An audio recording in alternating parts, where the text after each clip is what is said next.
Hey everybody, welcome back to my channel, and if you are new, what's up?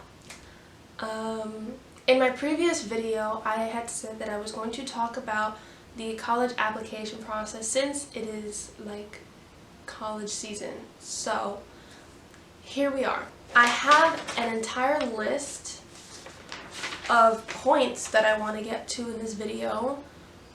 This video is being broken down into two parts.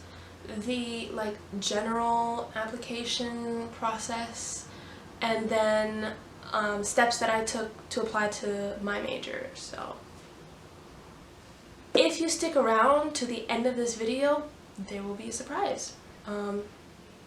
Let's get to it. So in part one, the first thing that I want to talk about is the essay. This has to do with you as, a person. It describes you, it shows your personality and your interests and your passions. And crafting this essay, it's your first impression to anyone who reads it. It shows a lot about you. So you want to work on this with as much time as you can. I know when I wrote my essay, I wanted to talk about something that meant a lot to me, something that I can talk about for literally hours. Which brings me to my next point. Pretend like you're talking to somebody. This is advice that I got when I was in elementary school to help me get better at writing. Use this if you want, but when you're talking to somebody, let's say you're talking to your friend about something you really, really love, tell me you're not very enthusiastic and psyched to tell whoever it is you're talking about what you're talking about. That is how you should sound in your essay. You should sound like you're talking to the person reading it. They should be like, ooh, I understand what this person is saying. They sound really psyched about this.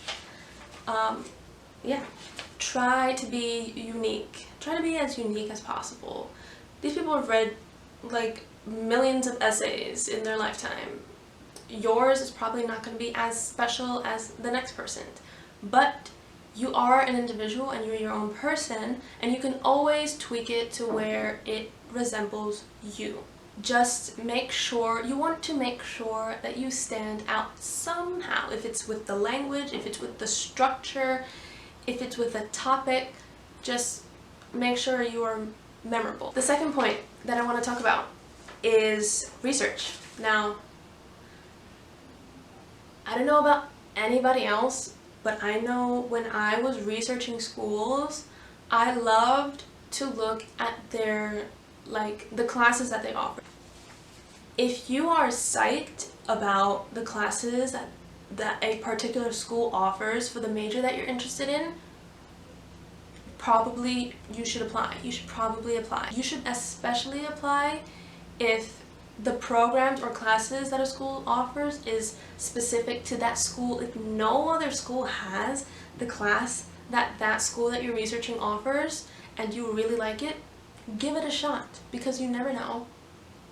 And that's very important. That's one of the things that distinguishes one school from the other.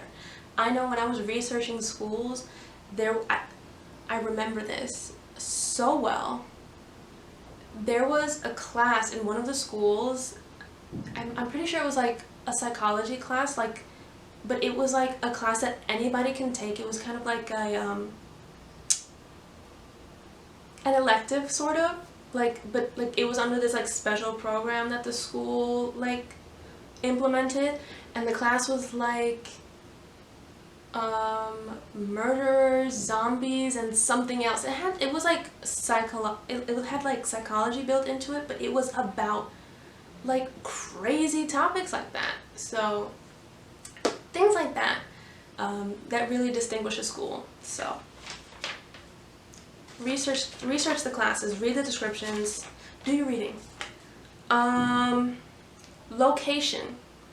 Now, I feel like some people look at the school for its reputation. I know some people apply to schools because of their reputation. I know that I did it for some schools, but I also researched the location of the school. Luckily for me, some of the schools that I was applying to, I already liked the location, so I didn't really have to research that. But if you're applying to schools that aren't in your area, make sure to research the location, because you will inevitably get bored being in the campus all the time. You want a place where you feel you're free to do what you want to do when you have the free time to do it. I know one of the schools that I applied to was in upstate New York, and literally nothing about upstate appeals to me because it's all greenery and woods. It's in the woods. But the one thing that I liked about the school, even though it was up in the woods, was that down the hill that it was on, there was like a huge strip mall outlet that had like a Barnes and Nobles. It had a movie theater. It had places to eat. It had places to shop. Stuff like that, where you can go and do things with your friends outside of school. So yeah. Oh, and in regards to location, like, do you want traditional versus like a campus in the city? I know some of the campuses in the city don't have a traditional college feel. You gotta weigh your pros and cons with the type of environment you want to be in for the next 4 years. Number 3, organizing your documents. There's basic stuff that you're gonna need when you're applying to college, but for special cases, I highly suggest having a meeting with your counselor, your guidance counselor, your college counselor, anybody who can point you in the right direction as to what documents you need. It really comes down to documents you need for financial aid that would be extra and apart from the regular documents you would need to submit. So ask about those, look out for those. Keep in mind your personal situation and ask if you need anything additional to add to your application. Make sure you upload these documents on time. I know that I struggled with one document in particular, and I never got a notification when it was missing, when it was needed. So make sure you upload all the documents you need on time, early, like way ahead of time, so that you don't have any glitches or bumps in the road or hiccups later on when you're struggling to pick a school and you're missing your documents. So do that before they start sending out decisions, ideally. As I said before, a lot of documents are related to schools giving you financial aid, so send them in. Send everything. Your whole life. They want to know about your whole life, okay? They need to know everything. One more tip for the general application: try to build good habits. Like, if you're in 10th and 11th grade, if it's the summer of your 10th grade year, you just finished 10th grade and it's in the summer, work on your essay. If you're applying to an art school, build your portfolio, which I will get into shortly. Gee, don't you hate when you get cut off? Alright.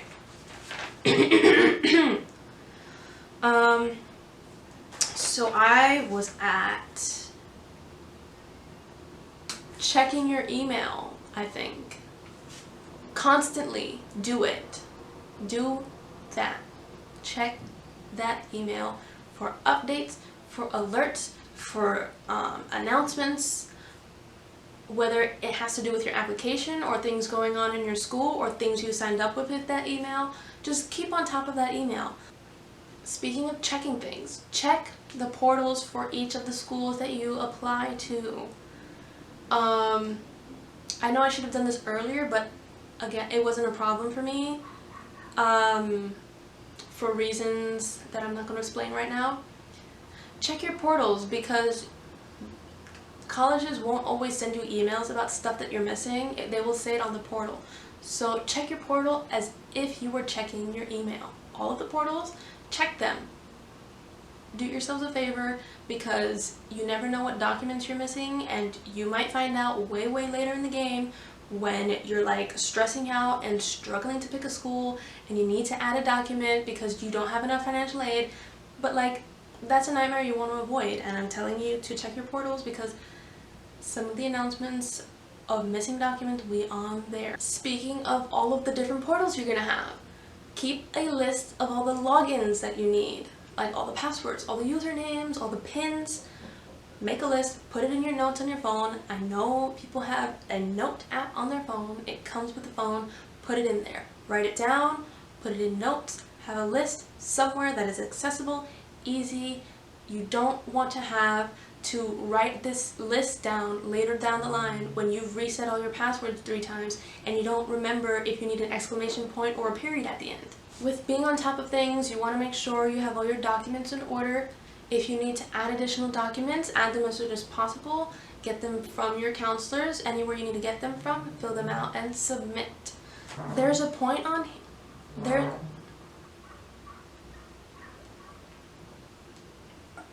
Why does someone's dog have to be barking though? Like, no. There's a point on here that I want to use to wrap up the video, so I'll save it till after part 2.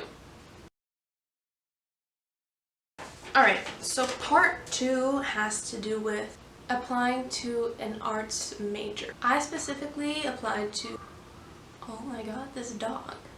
I specifically applied to be in a theater major,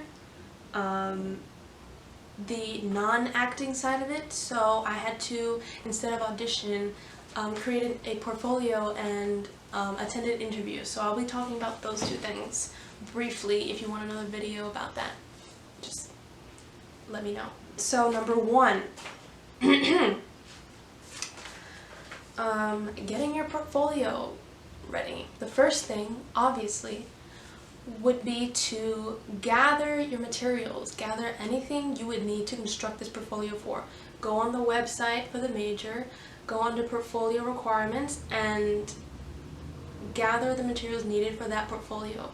Granted, some places have similar requirements, but just make sure you are meeting the requirements for that specific school. Just make sure you have everything. I know I had to compile a lot of my stuff through pictures, so on your laptop, I suggest creating a folder for each of the school's portfolios that you're doing and labeling each image, give each image a name, and then make sure it's for that, if it's only specific to a particular school, put the school initials at the end of the image name. Just FYI, just something that I try to do.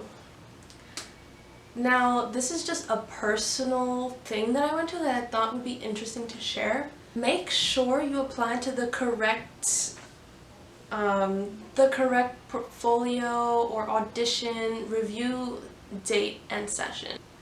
I know the school that I accidentally applied to the graduate review session kindly emailed me saying, did you mean to apply to this undergraduate one? And I was like, my bad, yes, could we please switch it? And it was literally, I think 2 days before the date that I signed up for.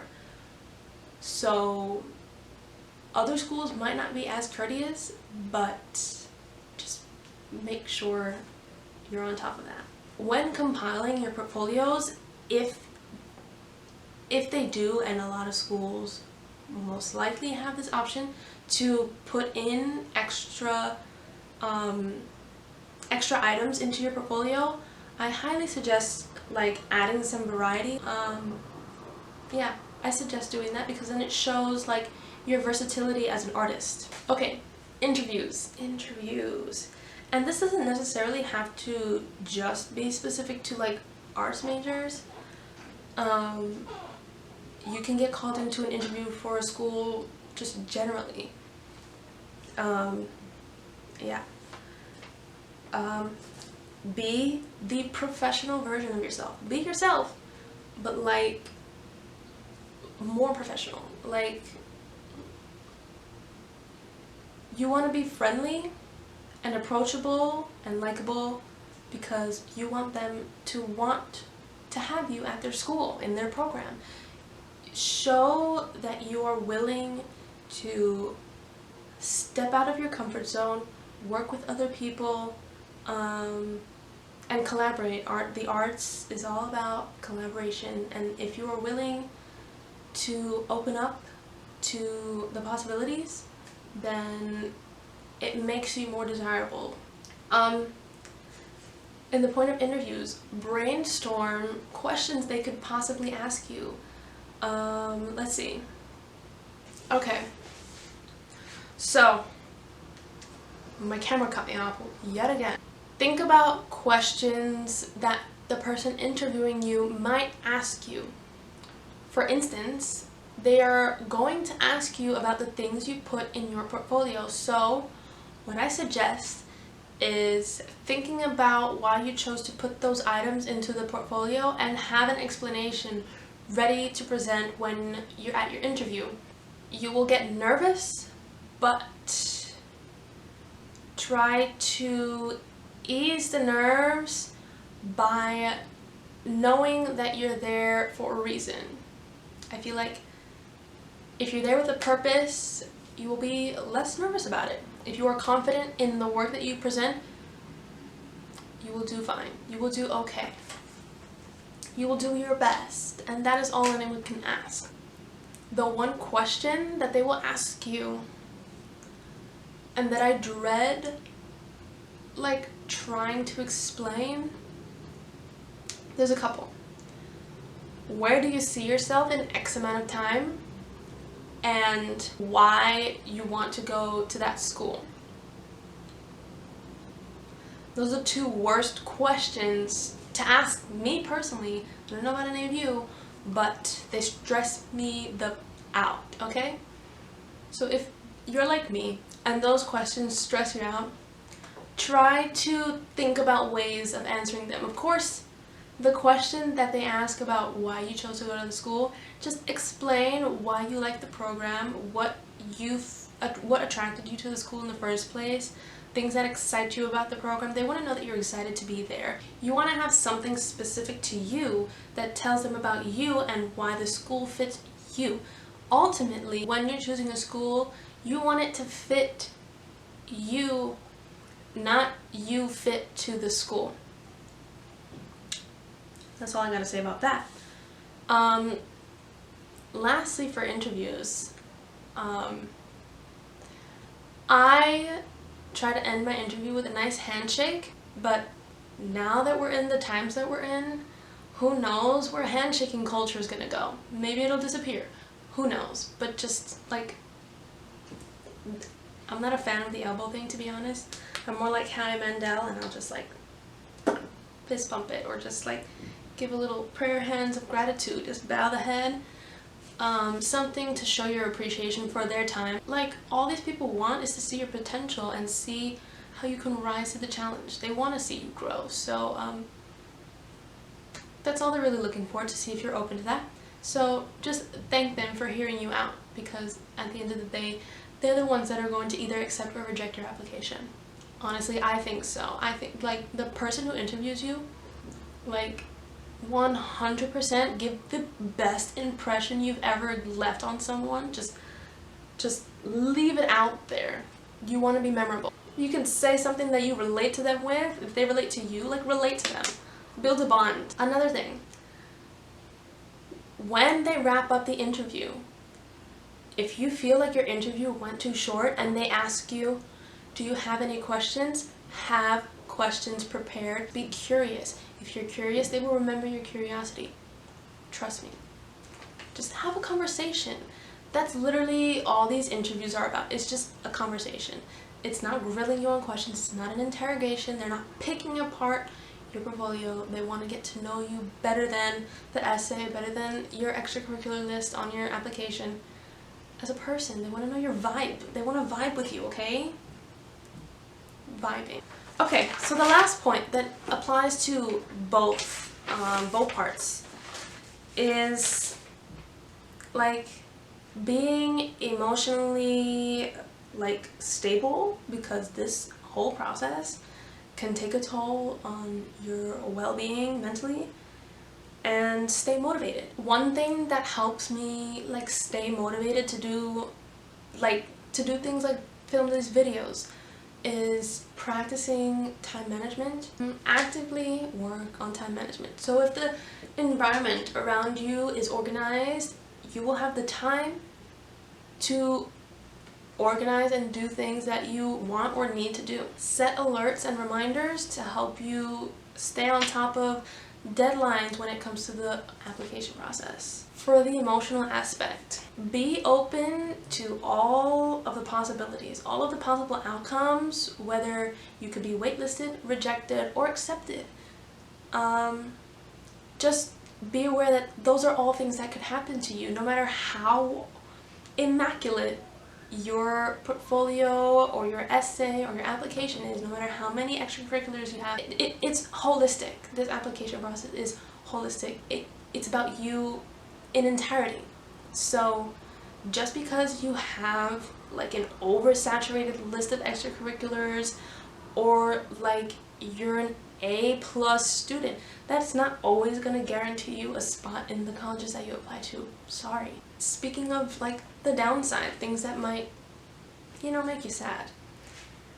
Try to lower your expectations. Now this is like psychological, but if you have low expectations, when you get a result,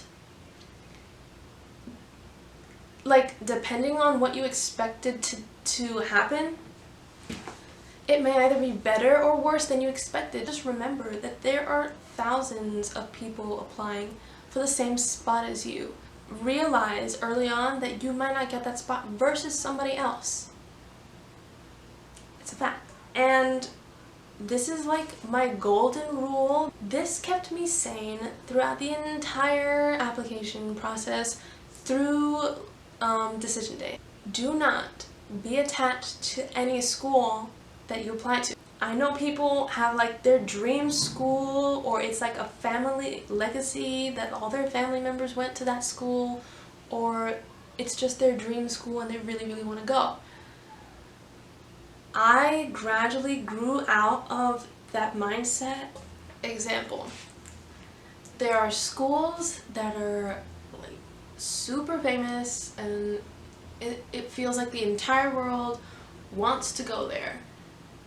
You could be the perfect candidate to be picked to go to this school, but the likelihood of that happening is very slim because of the amount of applicants. If you're not attached to a school, you won't be as disappointed as you would have been if that is the only place, if that was the only place you wanted to go to.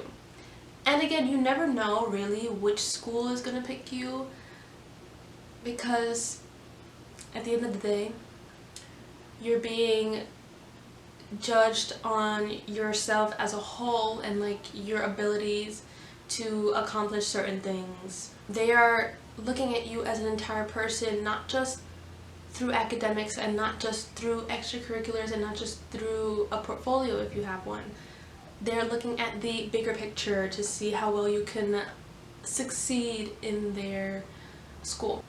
That is all I think. That is all I think, so. So if you made it this far into the video, I want to say thank you so much, and here is the surprise. For my own privacy, I'm not going to tell you exactly where I'm going to school, like the school that I chose. But if you follow me on Instagram, or if you choose to follow me afterwards, you can find out where I will be going, because I did post my decision day announcement because like it's decision day and I wanted to celebrate that. So if you want to go check it out, it's over there on my Instagram. Go check it out and go follow me if you aren't already. But I will tell you where I will be going to school. I will be attending school in Boston. I can't wait to experience a new city. That was a surprise. If you want to know more about how I made my college decision, let me know in the comments, DM me on Instagram, and I will make a part 2 of this video talking specifically about my process and how I came to where I am today. With that being said, if I made you smile, if I made you laugh, be sure to like this video and subscribe to my channel for more videos about who knows what. Until next time, bye.